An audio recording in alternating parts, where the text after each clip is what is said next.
Hi, everybody. I'm Callie. And I'm Kyle, and this is the After Dinner Podcast, episode 2. Episode 2. Yeah. I think we did really good on episode 1. Got a lot of good feedback, and got a lot of views and stuff on YouTube, so appreciate you guys. People that are back and new people. Again, that's who we are. Right. Make sure you like and follow. You can also find us on Instagram And Facebook. and Facebook I, at the After Dinner I Podcast. gotta make us a TikTok. And Yeah. we can put bloopers and stuff on there. That'd be funny. Yeah, because there's going to be bloopers. Oh, absolutely. Alright, so to start this one out, we're gonna just go off a list we kind of made, what we want to do as topics and stuff. So I'm gonna start it out. How to keep intimacy in a relationship. So take it away. So I think a lot of people need to remember what their version of intimacy is. Um, it's not all rainbows and butterflies all the time. Right. Um, Right. there's a lot of things that go into it. There's a lot of communication.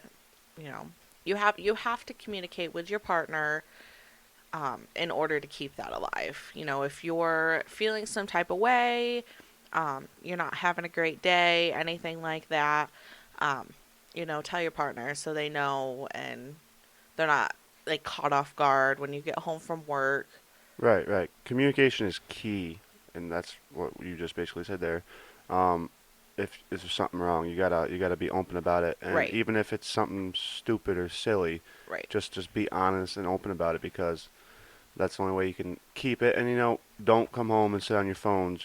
Talk about each other's days. Say how everything that goes like throughout the day. If you had a bad day, come home and vent about it.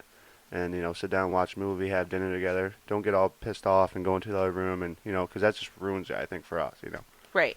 And I'm guilty of that. I'm the walk away and you know want to be alone when I'm just having a crap day. Um, but I think that stems from a lot of trauma and experiences from, split parents. Both my parents went through divorces besides their split. You see a lot of that as a kid, and, it's generational curses, things that you're trying to break. Right, and I think that's what we do really well. We can talk. Yeah, I mean, you say that you walk and you go into a different room. That's fine. We diffuse it after that, but I think, like you said, just talk about each other's day. Even if it's on the weekend, you wake up in a bad mood. Talk about whatever's going on in your head. Right. Uh, you know, there's a lot that goes on in your mind that isn't out that we don't speak about. And that goes for everyone. So to be able to like sit down with your partner and talk about how you're feeling, going through it, and then we can find ways to resolve it going on from there. But like yeah, intimacy isn't all about a sexual aspect of it. A relationship isn't all about a sexual aspect. Intimacy is more like the love, the bond between it. Yeah, Right. everyone think because I think I wanted to say that because a lot of people think intimacy is like sex. Right. You know. And that's not the sole purpose of a relationship. There's a lot that goes into it, and respecting your partner and caring for your partner and knowing your partner's love language. And I think a huge part of keeping that intimacy alive is respecting your boundaries. Correct. um you know it's okay to feel a type of way and communicate that, um and then you can work on that with your partner. And I think that's a huge part of a relationship, is being able to respect each other's boundaries. Right. And that's like going in. I would rather know your intimacy like out of the bedroom than Right. in the bedroom. That's just my preference. There's gonna be people out there that say that's opposite, whatever, but that's not us. We're just giving you our opinions on how we do things like that. But definitely, I'd rather know it your intimacy outside the bedroom, what's going on through your head, and know how to deal with it than inside the bed. You know what I'm saying? Right. Right. And I think there's a lot of people that forget what the real part of a relationship is. Like, in the last few years, COVID hit. So it was hard for a lot of people to go out and have dinner and go on dates. It was hard to spend time with anybody or even to meet new people. Kyle and I met each other in peak COVID time, and it was hard sometimes. Right. Right. There's a lot of restrictions. Um, but you can have an intimate date night at home. You know, you can order pizza, you can sit home, watch in your pajamas, watching a movie. Um, and I think that's such an intimate time. Like it's just you. You know, even driving down the road can be a really intimate moment with somebody. Right, right, You know, a little car karaoke, which is one of our favorites. right. Um, Ice cream dates. Ice cream dates, simple things. It can be so intimate. Right. And It's like if you don't have the money to go out and do that, there's so many other cheap ways. Like you said, a picnic. You can go right. cheap, cheap ways like to go on the dates. I think that's another thing we do really well. Having date nights. Yeah. I mean, last year over the summer, we had both ended up getting COVID, and you know, we were both just so over getting being cooped up, and it was August, so it was still nice out, Right. and we had a date night where we sat out in our field and had a little fire and watched the stars, and I mean, we danced in front of the Right. headlights. Right. Like, it was such a sweet moment, and it's such a core memory of our relationship, at least for me, I think. Um, and I think like the easiest little things can be such an intimate moment, and people forget that. Right. You know, relationships are so raw and meaningful, and you know, it can be a simple date night. It can be a night, you know, in the bedroom. It really is such a broad spectrum, but to be intimate with somebody doesn't just mean sex. It's not just behind closed doors. You know, you can be intimate with one person at a family event. You Right. know, Right. sometimes, you know, over the summer, we often are having um, bonfires with your parents. You know, there's four of us there, but we're both having our Uh, own separate intimate moments. Correct. Like, And going back to not to cut you off, you're fine. like sitting there at the fire, and then we'll look over and we'll catch each other, me and you, smiling at something my parents are doing. It's Right. like this is gonna be us, This is, and it's just crazy. Right. And I think, like, I look at your parents as a model relationship. Right. Your parents aren't perfect. They haven't always had, you know, the perfect relationship. But, you know, just the other night, we played a song and we all stood in the in the kitchen dancing to this song. And, you know, we often do that. There's one song that his parents truly just love. It was their wedding song. And as soon as we play it, no matter where we are, they're going to get up and dance. Right. You could play it in a grocery store. There could be thousands of people watching, and they're still going to get up and dance. Right. And it's not only us that see it in ourselves. I mean, everyone like on Facebook will just post a picture, and I swear, like people are saying, "You guys are so in love," or like the last podcast, which I didn't. I mean, yeah, we talked about our how we met and everything like that, but your grandma commented, right?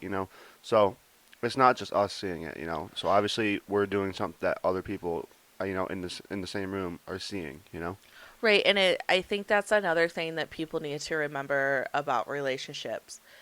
It's not all rainbows and butterflies. You know, we have our fights, we have our disagreements, but it's not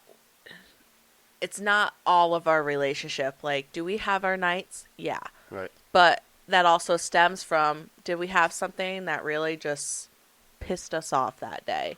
Right, which actually leads into the next thing we want to talk about. Well, what tricks have we learned to avoid fighting? Right.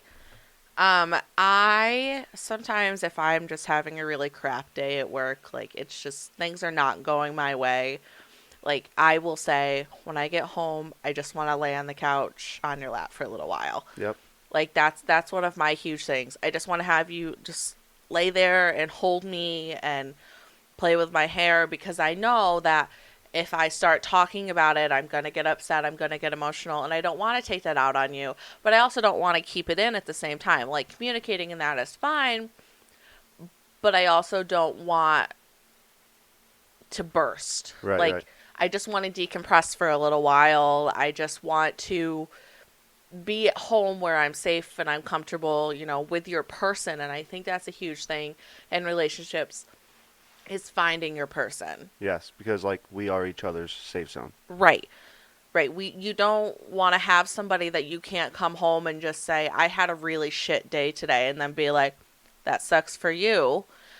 I want to come home and say, I had a really shitty day today. And, for my spouse to say to me, I'm really sorry. Do you want to talk about it? Right, and if she's not ready to talk about it, then we don't talk about it. Again, we could just lay down on the couch or, do anything, play a game or something to get her mind off it. But if it's one of those instances, yeah, I'd like to talk about it. Then I'm all ears, and same thing with you. Hmm. Another thing I do to, I guess, like de-stress from the situation, I'll get home. I have a probably about 45-minute ride.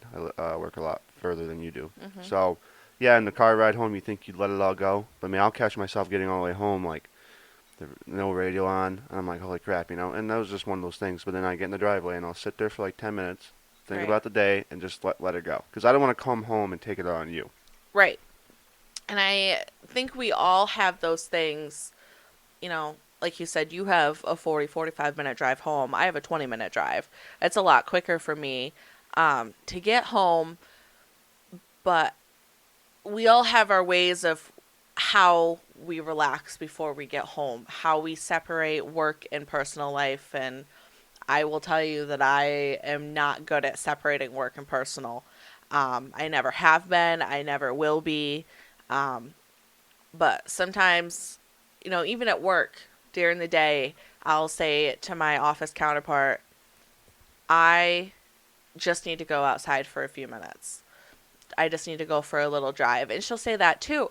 And I also think part of intimacy is also friendships. Um, maybe not even friendships, your coworkers. Intimacy is such a real raw thing. Um, you just heard all of that. That's okay. We can. I was getting the dog food. We're going to be honest. I'm not going to cut that. I was Right. getting the dog food. They just want to eat now that we're doing this. Right. But, It's their dinner time. yeah. This So, is like when we're typically getting home from work. They're pretty routine. right. So, I was getting the dog food. Sorry. So, go ahead. Um, Friendships. Right.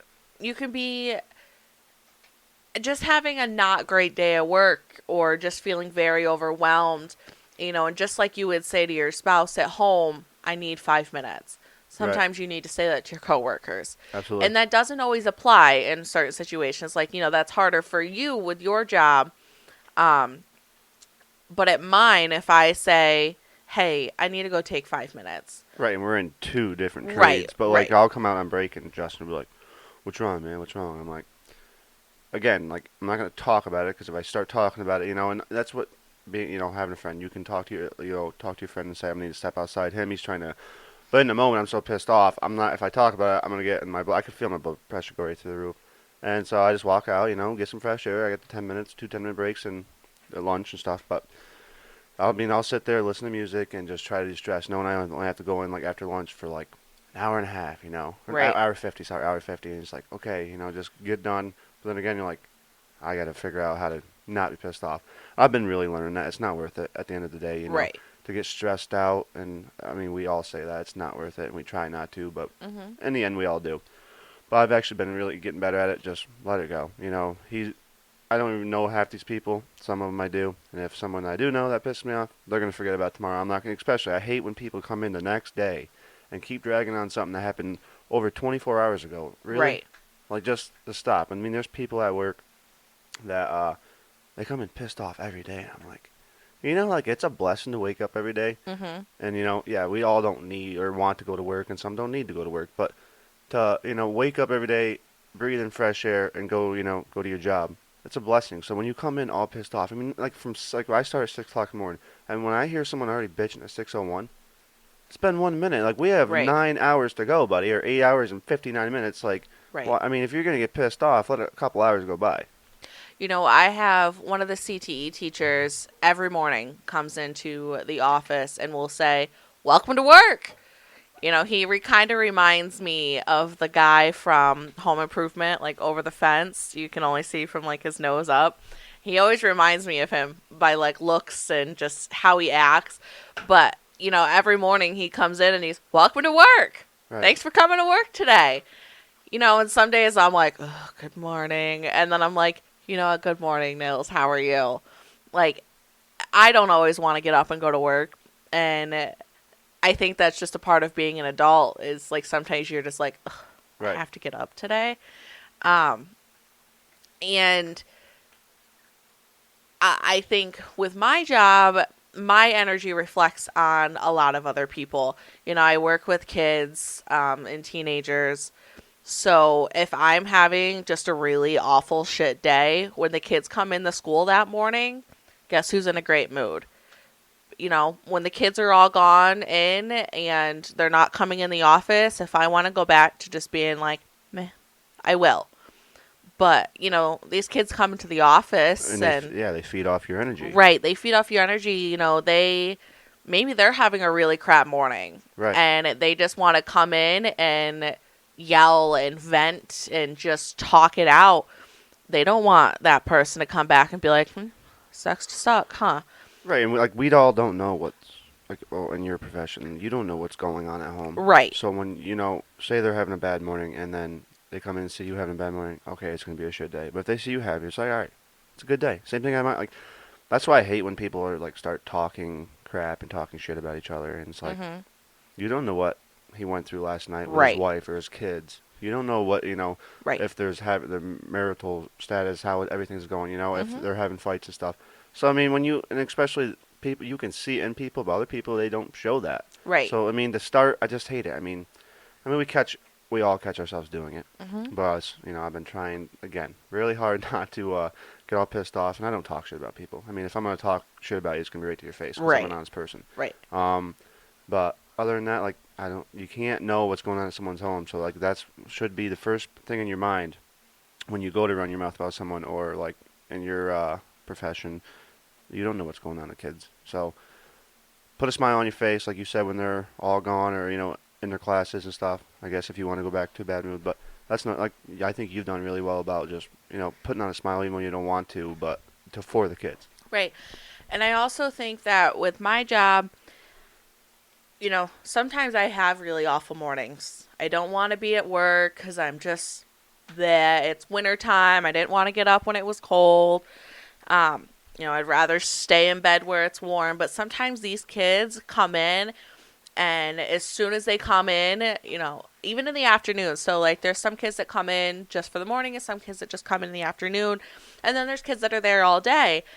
Sometimes these kids come into the office and then they, for some reason, the littlest little thing that makes your whole day. Right. And, like I say all the time that, sometimes the simple, good morning, Miss Callie, makes my heart so happy. And it's such the simplest little thing.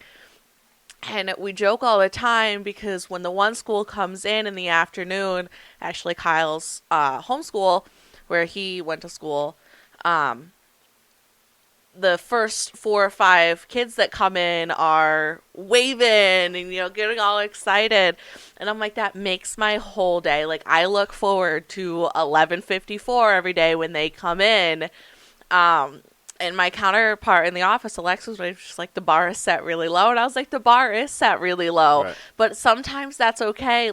The littlest little things just make my whole day. And I was really caught off guard this last Friday because none of those kids were there that day. Right. For some reason they were all out. I was like, where are my boys? Right. Where are my kids? Right. This is weird.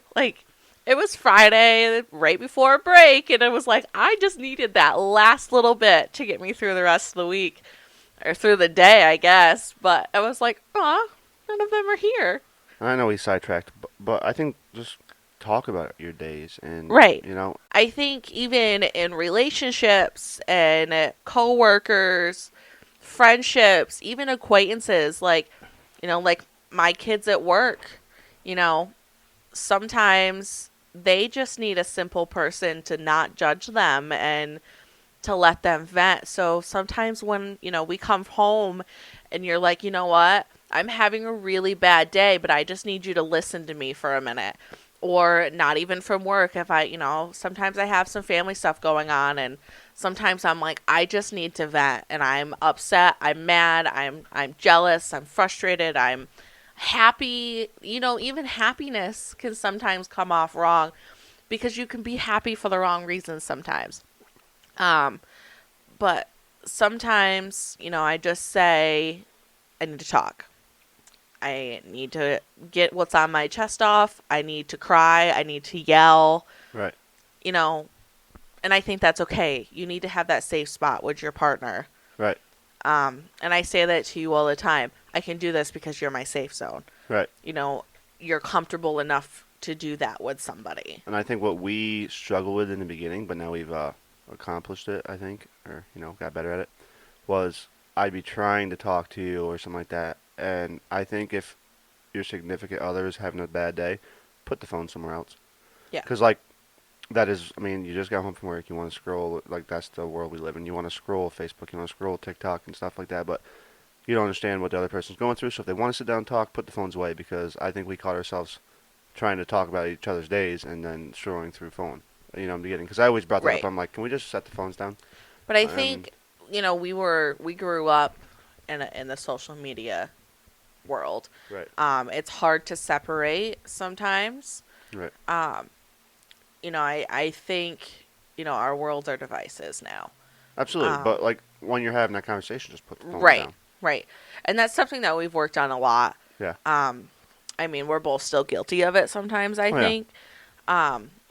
But usually it's like hey, can you look at me for a minute? Right. Like, I need your attention right now. Right. Right. No, absolutely. and you can say it and I can see where that can cause a fight with people of like, hey, I need your attention, and somebody could be like, oh, I'm not giving you enough attention. Right. That could start a fight, but it's usually somebody just expressing their feelings. Communication it's Right. key. Communication really is key in all aspects of life. Right. I mean, if I'm upset with something you did, instead of me coming off, and tone and how you talk to people is a real big thing too. Mhm. Because like I can say to you, babe, we need to talk, or I can say, babe, we really need to fucking talk. Right. There's two different.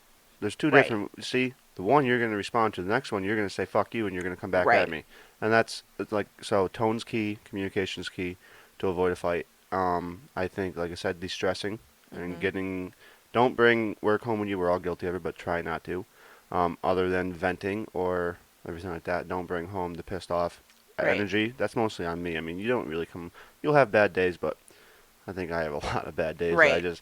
But that's, I don't know. I'm a production worker and I guess construction. I don't know, production worker, building houses and stuff. So it's just I bring home a lot Right.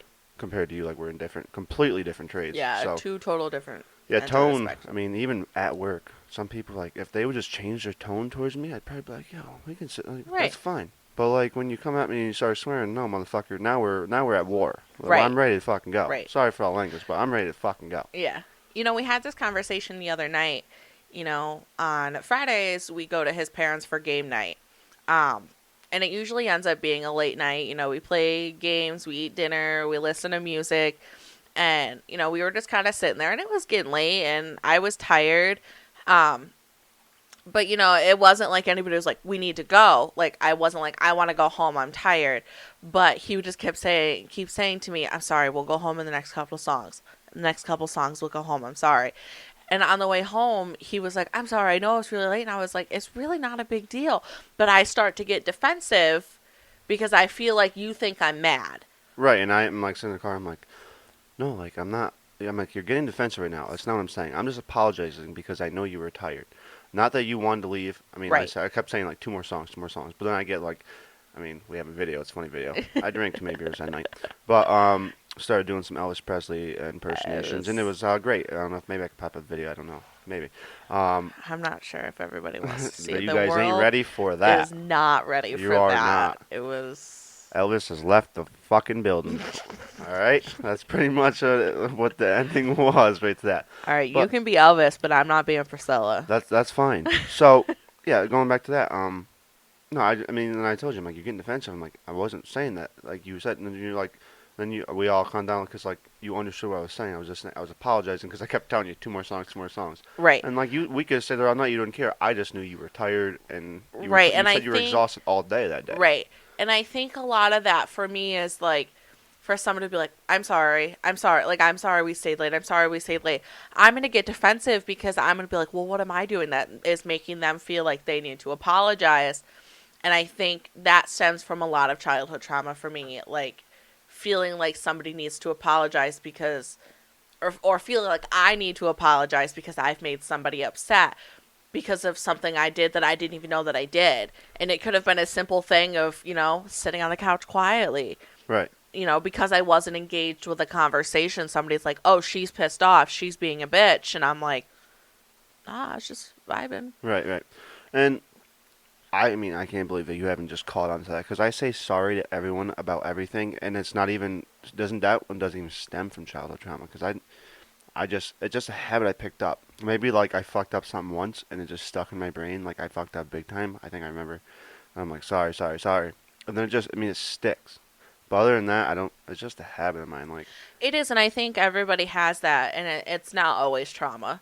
right, We grew up two very different ways. right, So for me, feeling like everybody is upset with me, or that somebody's going to be mad at me when we get home because of how I acted, even if I didn't do anything. right. One time somebody said to me, "You're like a sponge. You just sit in the corner and just observe." Which I do. That's what I do all the time, and I think that's a lot of just my social anxiety. Like, even sometimes being at your parents', I'm not super chatty because I'm just like, I'm going to sit in my corner. Like I always sit in the same spot. And it's no matter how comfortable I am with somebody, I spend time with your parents all the time. I've been by myself with your parents. You haven't always been there with me, or, Yep. But sometimes it's just like, I'm going to sit in the corner. Like, nobody look at me. But that's just my social anxiety. Like, I think that, we both have anxiety and social, and I don't know what was the other one. Regular anxiety, I'd call it. I don't freaking know. basically. Basic anxiety. There you go. Yeah. I got that. But like learning a new job, like when I've started, or like, so we'll start from like working at the campground with Dad. I'm like, I fucked up something broken, and I'm like, like you feel like a letdown to your, that's your dad, and he's also your boss at the moment. Like fuck, I'm sorry. But then like going on to other jobs, it's like, I'm sorry. Like not in, just because that's how we are. We're just our social anxiety. Like I don't want to Right, come off on the bad person, or like on the wrong bad foot, because I'm a hard worker and I love to work hard, and I don't want like that first impression of me to be like, well, this fucking kid don't know what he's doing. Right, but I think our minds are programmed to do that. Like, I'll catch myself doing it without knowing. right, And that's what you're saying. right. Anxiety and depression, it will really change your whole life perspective. Like, as a kid, I was always very shy. I'm still pretty shy, but I think now, like, at work, a lot of times I have to make announcements. I hate public speaking, Right. which is funny now that we have a podcast, but, This isn't really public. It's just me and you. Then it well, goes public. right, but it's not like there's people watching me right now. Right. Not physically. There's not eyes on me. Like, if we were somewhere and there was people watching us, I couldn't do this. I would no way I would be able to talk. I'd be stuttering on my words. But I had to make announcements one day at work, and somebody was like, I really think you missed your calling on being like a flight attendant. And I was like, absolutely not. Like, when I make announcements, I'm okay. I'm in the office. There's people that I'm with every day. But I laugh at myself all the time because I'm reading the announcements off the computer. If somebody walks into the office while I'm doing announcements, I forgot how to read. Right. Like, I'm like, wait, where was I? I don't know English anymore. Like, lost it entirely. And sometimes I'll hang it up when I'm done with announcements, and I'm like, that was awful. Right. But I think that happens. Like, it's normal to just, but I also feel like saying, man, I really just fudged that all up. Like, that was awful. But I think owning up to that, like, it's not like, oh my God, I did so bad, I need to apologize to everybody. But I think for yourself to be like, it's really not a big deal. But to recognize that, like, man, you just sounded like an idiot. So we'll go back to like that and owning up to it. Like, you ever like meet someone, and I know you did this yesterday, so this is why I'm bringing it up. You ever like walk with someone, and someone's like, "Hey, how you doing?" And you're like, "Good morning," or something like Right. that, and you're like, and they don't even register it. Like, obviously they are thinking about it. Like, they're laughing, and like you're like looking like, I'm Right. such a stupid Or like, son of a happy gun. birthday, thanks, you too. Right. Like, What? nope, it's not So your birthday. yeah, you did that yesterday. I at did do Texas that Roadhouse. yesterday. Which there you go. good, how are you? Or something like Right? that. She was like, "How is everything?" And I was like, "Oh, it's good. How's yours?" And then I was like, "I'm so sorry." And she was like, Right. "Mine was pretty good." Right? It's You know, just, she wasn't even eating, but like, I was like, I feel like such a doofus right and now. that's just like, it's not, that doesn't even fall into social anxiety because everyone does it. It's just your brain and how it works Right. sometimes. It's like you just have a brain fart. There's a lag. There Yeah. is. It's like my brain's buffering 98% of the time. Right? Um, there's 8,000 tabs open and I can't figure out where the music is coming from. You know, I march to the beat of my own drum, and sometimes it's because there's music playing in my head. I might not even know where it's coming from, but, you know, I do that all the time where I'm like, I have this song stuck in my head and I cannot figure out why. Like, you know, I used to wake up in the middle of the night because I had this song stuck in my head while I was sleeping, and it's like, I wake up and I'm like, why? But now I can't go back to sleep until I listen to the full song because I only have like 30 seconds of it. Like, I think going into like a work day with a good attitude is one thing. Like, or like waking up and like we already discussed how sometimes we like the alarm goes off and you're like, fuck, right, here we go. But like other times, alarm goes off, like fuck, I'm gonna have a good day, man. It's gonna be right. great. It goes back to that Steve Harvey thing. Remember that thing I showed you? Yeah, I don't know if yeah. everyone's familiar with Steve Harvey, but hopefully most people are, one way or another. He has this like thing where this guy used to call him like every morning at like 4 o'clock in the morning, and his name was John, I think. Call him and be like, "Hey man, it's John, Steve. It's gonna, it's gonna be a good day. It's gonna be a good day." And Steve would be like, "Yeah, man, fuck 4 o'clock in the morning. I'm not up yet." Whatever. It goes on a few times. Just go watch the video, I guess. But and then finally he got to the mindset of like he said, "You know what? I'm gonna do this." And this guy did this for like a I couple think weeks. yeah, I think he said it was like 28 days or Right. something like And that. like and then he goes on the 28th day. He woke up and he was up and he was waiting for that phone call and as soon as it rang he goes, "Hey man, it's Steve Harvey, John. It's gonna be a good day." Like I think we all have to like wake up like that, Right. and it's I guess that's like not reality. We all wake up and you could have drank too many beers or just had a bad night or something Right, like or that. even just not being a morning person. Right, right. Like, I am not But a if we morning all person. could, like, not even all of us, if some people could, like, or not even just me and you, if we could just wake up like that, I'd be happy. But if we could get more people to do that, that'd be fucking awesome. Like, Right, wake up and enjoy it. We're only here for fucking one life, and right, that's all we can control, and it's everything else is out of our hands. So wake up and be happy. right. And I think looking at the positive side of things, like, I really was not feeling good the other day. I had an awful migraine, and I was at work, and somebody was like, "What's a good word today?" And I was like, "I'm standing upright." That's my positive feedback from the day. I Right. found something positive in the day, and I'm just gonna run with that. I am standing upright. I got out of bed this morning. I brushed my teeth. I got to work safe. If it's the littlest things, um, you know, my aunt at one point was talking about when her spouse's mom passed away. That she was like, I don't have anything that I feel like I don't feel like I have anything anymore. Like I don't have anything positive to look forward to. And my aunt said, make the bed in the morning. If that is the one thing you do, you did something. Right. You had something worth getting up to do, to make the bed. And I even the littlest thing, you got up and you did it. Right. And you know, just creating the small routine of you got up and you made the bed.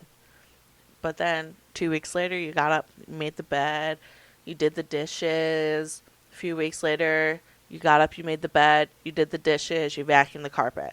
You know, when you go through a traumatic loss like that, like just finding your reason again. Right. Um, and I think you don't even have to go through loss to do that. Like, No, it could be anything. right, I find that a lot with my depression that like sometimes I'm just like, I don't have the go.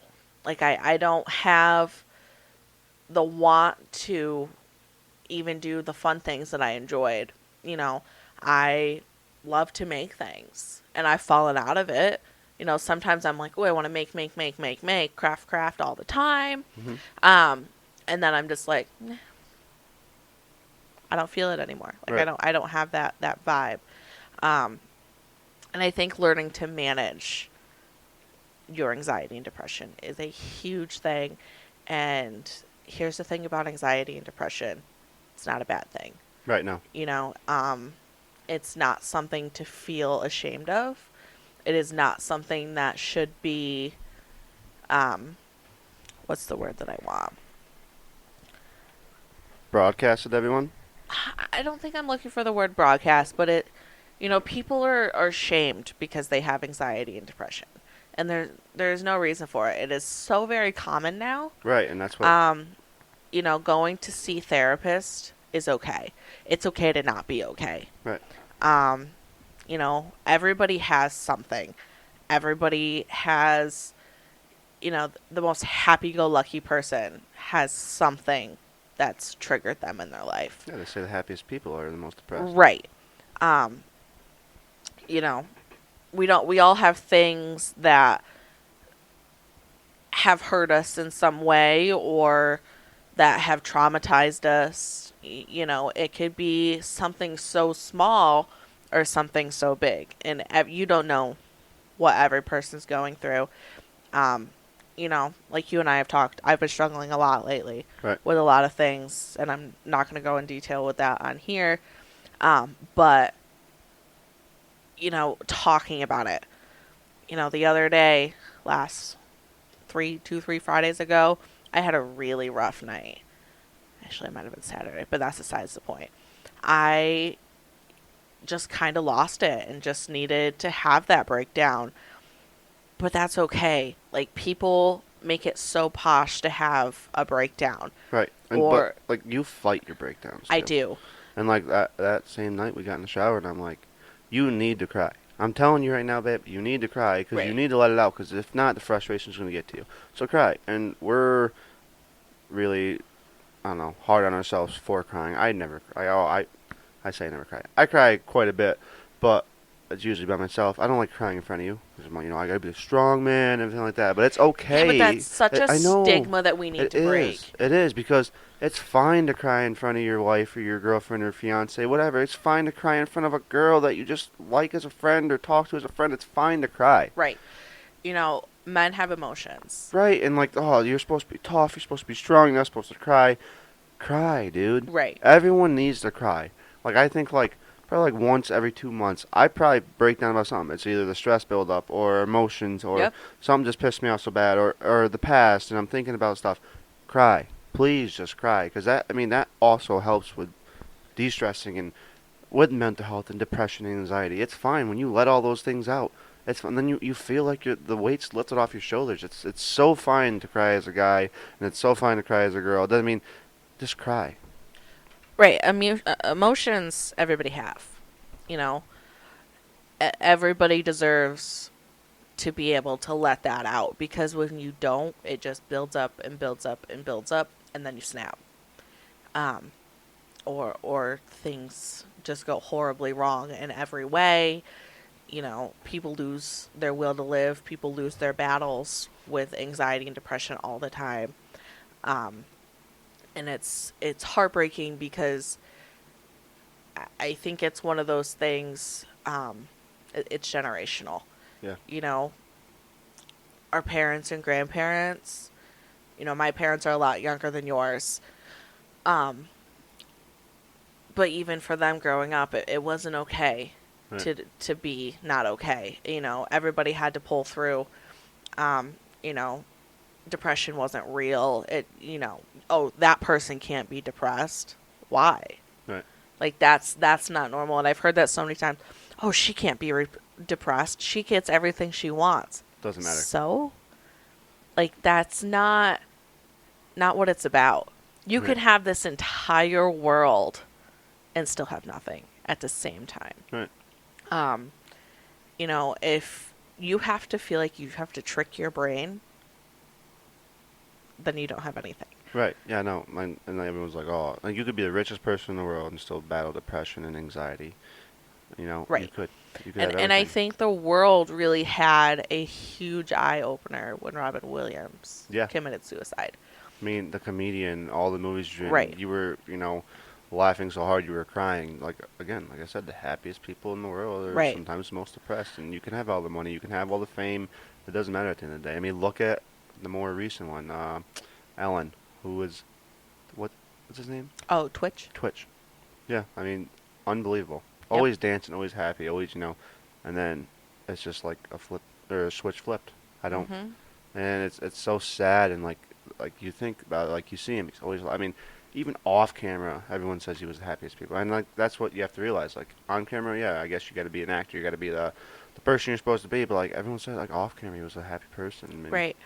So I love Mr. Rogers. You know, it's a beautiful day in the neighborhood.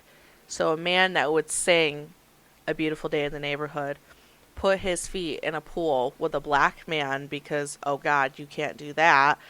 You know, broke all of these barriers and was one of the most happiest people in the world.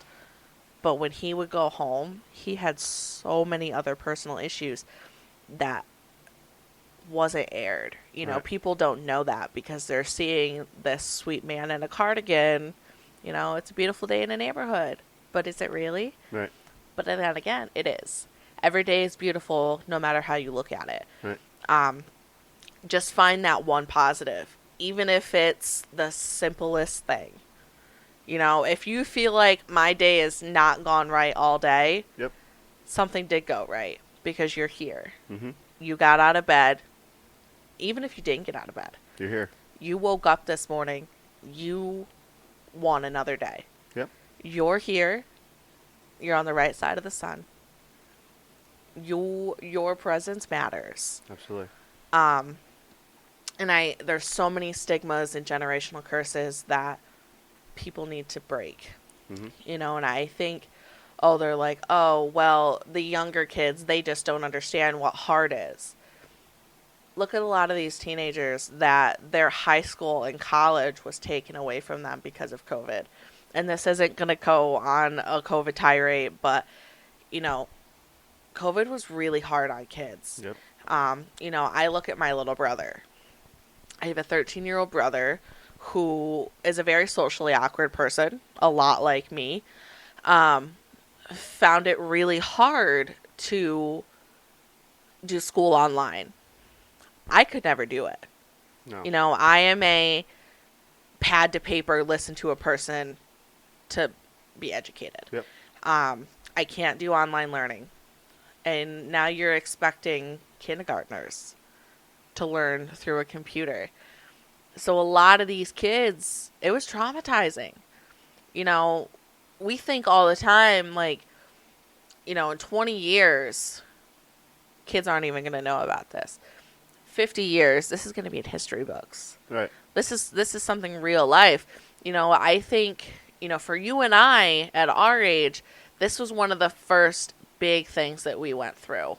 yeah. We lived through history. People Right. are gonna learn about this, Right.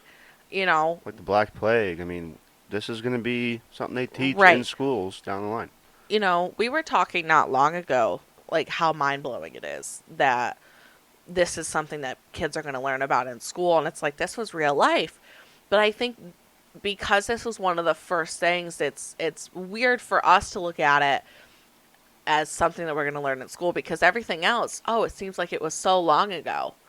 You know, the most recent, like, big event that we ever talked about in school was 9/11. Right. You know, we were alive, Yep. but we were babies. So we didn't comprehend it. We didn't know what the world was. Yep. But we were in our 20s. Right. And there's been a couple since 9/11, like the Boston Well, Marathon. right. But I'm saying, like, No, historical I hear you. Yeah. type of things.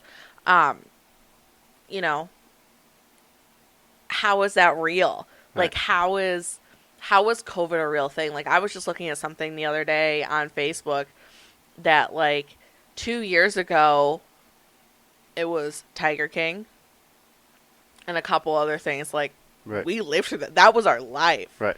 Like, that was legit things that people were watching during quarantine. Like, how wild that was only 2 years ago. Yep. Like, so many things have happened, and so many other world events are still happening. And it's a very crazy world to live in right now. And not that it hasn't always been. I'm not going to discount that.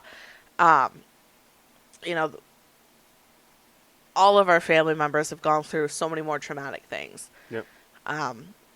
But to be 23 living in the things that are happening in this world right now, It's wild. it's wild. Really wild. Because it's so real and raw now. You can be in high school and you can think that you understand politics and the way of life, but you don't understand until you're out in the real world. Hmm. When you're paying bills. Adulting's a real thing. Right. I was talking with kids that they were like, oh, I can't wait to be 18. Why? I would do anything to go back to high school. Like, I talk about that all the time. I would go back to school. I would go back to high school. I had no responsibilities except for school. Right. I didn't have to pay bills. Right. Like, that's like another stigma that we have here. It was like, can't, well, back when it was like, when I turn 18, I can, like, buy chew, I can buy nicotine, stuff like that. Well, now you have to be 21, so there goes that. But that was me growing up. It's like, all right, 3 more years, and I can buy beer, I can drink beer, and it's like, you get 1 year of it under your belt, and you're like, fuck, that's all this Right. was? Like, shit. Like, now I have to work, and yeah, and I have to do this, or go to college if you're in college, but you have to make an income somehow, so when you're in college, you're still working. And you're like, wow, I wished all this for like Right. the last 6 years, or like 3 years, whatever. It I, doesn't I matter. think that's And one of then, those things like, oh, I can't wait to be 16 to get my permit. I can't wait to be 18. I can do this, this, and this. I can't wait to be 21. And then you get to all those milestones, and then it's like, well, now what? right, then you're like, when you're like, hit like our age, or say mid-20s, you're like, I can't wait to be back in high school, or just back in school. Right. I would do it over again and go in with a different mindset, because like, Right. I can't wait I get out of here, And I went to college for a year, dropped out. I can't wait, and it's just you keep you're wishing your life away, and that's what Right. people have to understand. And I also think a huge stigma that needs to be broke, college is not for everyone. No, it's not. Trades, Right. it is okay to go into a trade school. It is okay to have the scut job, as people describe it, because those are the people that are running this world. Yep. Truck drivers, people Right. who build homes, Yeah.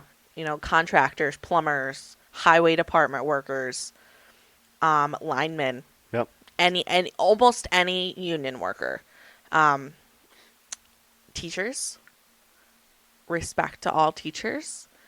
Now they have to go to college. Well, yes. Teachers do have to go to college, but here's the thing. Teachers are not respected the way that they should be. There's a song that say teachers should get doctors and lawyers pay. Yes, they should. Absolutely. Teachers should not be having to buy supplies for their classroom out of their own income. There should be better school funding. There should be better support for teachers. Right. Educators are what make this world. There's good educators and there's bad educators. Absolutely. But all educators deserve respect. And I also feel like from the opposite standpoint of educators need to stop pushing college on children. Don't discount the scut jobs. My dad was a lineman. My grandpa was a union worker building tunnels in the city. Both didn't go to college. College isn't for everyone. And that's okay. Both made fantastic money, had wonderful benefits, insurance, things like that, retirement, all the fun stuff that you don't realize that you need when you're a kid. Right. Things that you don't think about, but things you should know. So stop forcing college on kids. I know that it's a huge thing to promote in school. Oh, to further your education, you should go to college, you should get a degree. Not all kids don't want that. And a lot of kids feel pressured to go to college, and then it doesn't work out. And don't make kids feel bad for being college dropouts either. You and I both Yeah. did 1 year of college and decided not to return. Right. Still leaves you in debt. Yes, it does leave you in debt, but it's always going to happen. There's always going to be debt. But both of us have great careers, with insurance benefits, all the great things. You know, a lot of people don't think about their oh, I'm on my parents until I'm 26. And then what? Right. And Right. then what? And then you turn 26 and you're like, oh my God, I don't have insurance anymore. You know, you don't think about it. You go to the hospital and then it's like, oh my God, I don't have insurance. And then you're paying for this out of pocket. Think about it before like your 25th birthday. So then you have a year to really plan, or get a job and that has good insurance. Even Right. if it doesn't have good insurance, state insurance is not terrible. I, for the longest time, paid, 58 cents for my insurance? I don't know. Well, it was like something like that. Like for what, the whole? It was a 58 cents a month. Okay. It cost me like $5 and change for the year. Right. It wasn't great insurance, No. but it was insurance. Right. They're gonna cover something. Right. Here's all reminder to young couples, young people listening here, have insurance. Insurance is important, even if you don't use it, because you never know. Right. And on your taxes, you'll get dinged if you do not have insurance. So here's your reminder: have insurance. That's right. If you don't worry about anything else, just worry about insurance. No, so like going back, like yeah, you don't need to go to college, but we're also not, if you guys want to go to college, we're not telling you guys not to. Right, But absolutely. Don't let them force you into it because it's not for everyone. I mean, I wasn't really necessarily forced, but I'm like, I'm gonna give it a try because everything they said sounded pretty good. Well, learn from my mistake. Everything they're gonna say is gonna sound awesome, but you don't always have to. You don't Right. have to. If you want to, do it. Go for gold, but. And do what we did. If you go for 1 year, don't feel like you're pressured to have to stay into it because you don't. Right. You can come out and you can make good money without a college degree, and you can not go to college and make good money without a college degree. So just remember that. I mean, it's not for everyone, and that's just it. College is not for everyone. Right. And there's always going to be glass ceilings. Yeah. But here's the thing about glass. Glass breaks. Absolutely. You can bust through those glass ceilings easily. That was good. That was What, really good. that little analogy yeah. there. Yeah. There is, it's such a true thing. You're never stuck. You can always grow. You can grow every day of your life. There's always room for improvement. There's always room to become a better kind of person. You can promote in your life in the easiest ways. Mhm. You can promote in your job. Not always. It's not always an option for your job, for the company. But if you see the opportunity, take it. Right. No matter how scared you are, jump at the opportunity. Yeah. If you don't feel like you have the experience, say that. Yep. I think I can do this, but I'm willing to learn. Be honest. Right. Always be upfront When I go and into honest. a job like that, and I used to be like the guy, I do everything, until you're like, all right, fuck, now I have to really lie Right. my way through this. No, just be Right. honest. Say, I don't know how to do that, but I'm willing to learn. Right. Willing to learn and do it. I started my job that I'm currently working in July, and I was trained, but still, every once in a while, I'm like, I need help. I don't know what I'm doing. And I'm not afraid to ask questions. I'm not afraid to say, I screwed up. Recently, I sent the lady that trained me, who started at the bottom, and has promoted her way through. I sent her a message. I was like, I think I messed up. Right. When you have a few minutes, can you come down and help me? Can you talk me through this? And she was like, absolutely. And then came down and she was like, oh, I see you did. It's an easy fix. And I was like, perfect. And she was like, I don't know as if I've actually ever told you how to do this. And I was Right. like, no, it's no big deal. It wasn't like a... They give you a week of training for someone that's been doing it for 30 years. You're never going Right. to regain all 30 years of knowledge in 1 week. Right. And that's one of those things that the younger generation does not like to do. They do not like to admit when they're wrong. Right. And I think that circles back to in a relationship. Yep. I was wrong. I was an asshole. Right. I'm sorry. Which that leads right into our next, yeah. Right. But here's the thing about I'm sorry. Don't say I'm sorry, but Right. No, that doesn't fix don't, right, because then you're not sorry. Right. Or I'm sorry, you did this. Yep. No, I'm sorry, I said things that I shouldn't have said Mm-hmm. that I can't take back. Right. Can never take back what you said. Right. Be honest. Yeah. When you know you're wrong, admit it. I do not like to admit when I'm wrong, but I will. Right. Because one little thing can lead to a bigger problem. Mm-hmm. So if you cannot communicate that you're wrong or that you need help or that you're feeling some type of way, whether it's in your personal life, your relationship, your job, your family, say it. Right. And not in every situation. I mean, you can't tell me like in every situation there's not one person that was wrong, one person that was right. There's, you both could be wrong in this, in the same moment, or one's gonna be wrong. Right. So if you're both, whatever, just apologize. Even if you're both apologizing to each other, because okay, that's this is the way to talk about it after a fight. Talk about it. Apologize if apologizing is needed, and but talk about how can we prevent this from happening again. Right. That's a very big thing. Why are we fighting over quote unquote the last French fry in the goddamn thing? You can have Right. it or I can have it. That's just a funny Right. analogy right there. But yeah, talk about it so we don't have to do this again down the future. There's always gonna be fights, but if we can avoid past fights to be coming up into new fights, Right. right? And I think that's something that you and I have grown on a lot. Everybody has a past, but everybody's past is not their future. Absolutely. So communicate things. Don't throw people's past in each other's faces. Mm-hmm. Oh, well, you did this. Oh, well, you did this. We've all done things that we regret. Right. That we can't take back. Mm-hmm. We've all done things that if we could go back in time, You would change. we would change. Or do differently. Not change entirely. But say I try not to Change. live life with regrets. So Right. Things that, You could certain change the outcome. situations, if you could change the ending, Mhm. if you could change the ending to that story, Mm-hmm. I agree. right. I agree.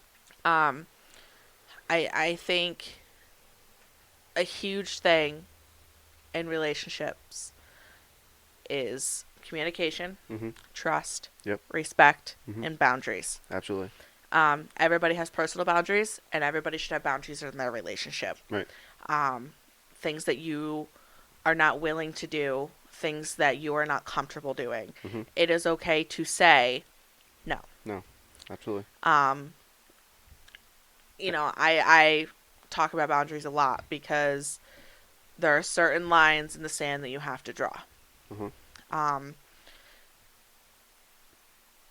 And I think that boundaries are a huge part of your intimate relationship. Wrapping back up from the beginning, there needs to be boundaries inside and outside of the bedroom. Not that, everybody's boundaries are the same. Right. But everybody's boundaries should be respected. Absolutely. No matter where you are, no matter who you're talking to, respect their boundaries. And if you don't know, ask. Right. What are you comfortable with? Are you comfortable with this? Consent? Yeah. Let's talk about consent for a second. Okay. Because it does not matter who you are, where you are, what you do, what your title is. Ask consent. No matter if you're in a relationship for 10 years, you should still ask consent. And no means no. Right. And there's always going to be variations of no. I don't want to. Right. I'm not comfortable. Yep. Don't force things on people. Don't give unsolicited advice. That is a huge part of consent. Did I ask you for your advice? No. So don't tell me how I should be living my life. Absolutely. And I know that sounds a little snarky, a little snotty. But if certain things are don't ask, don't tell.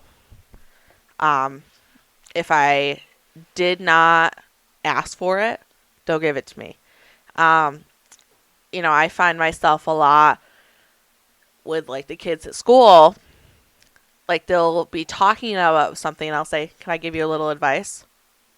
If they say no, I'm going to drop it. It's not my place.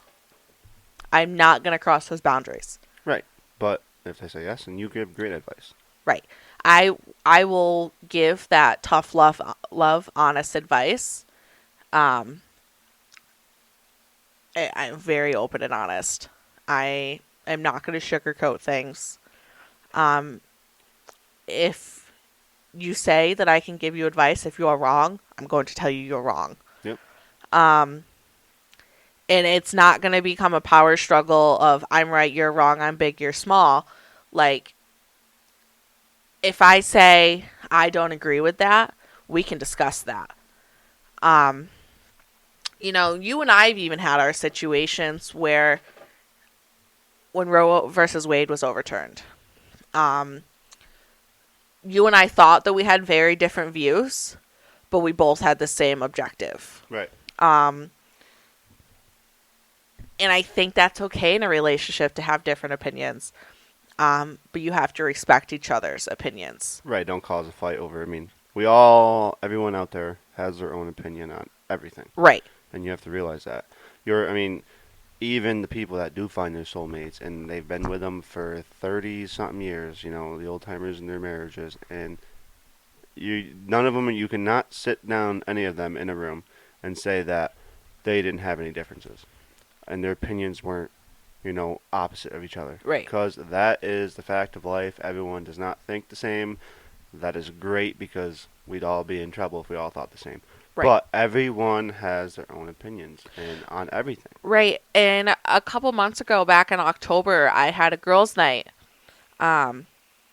with 4 or 5 of my friends. Now, the majority of that table had the same political views, except for one person. My best friend, Maddie, has a very opposite opinion on politics than I do. But it's never attacking. Mm-hmm. You're wrong. You're wrong. No, I'm going to ask you questions and see your view on it. Because I may agree with your view. Right. And then she can ask you questions. Right. You know, and were we busting on each other? Yes. Absolutely. That's the whole fun but of it. Right. But it was never attacking. It was never mean. It was never vulgar. You know, we laughed because she said something and I just slowly turned and was like, Madison. Right. And she was like, I knew that was going to happen. Like. But you can be friends with a polar opposite. You know, they always Right. say polar opposites attract. Right. So, like, you can be friends with each other, sit down at the same table, laugh, have a great time, Right. have sleepovers, and be best friends. And have completely Right. opposite opinions on politics, on what he said or who said and who's going to do this. You can. Right. You know, look at Maddie and I. Maddie and I are 2 very different people. Absolutely. I'll vouch for that one. Right.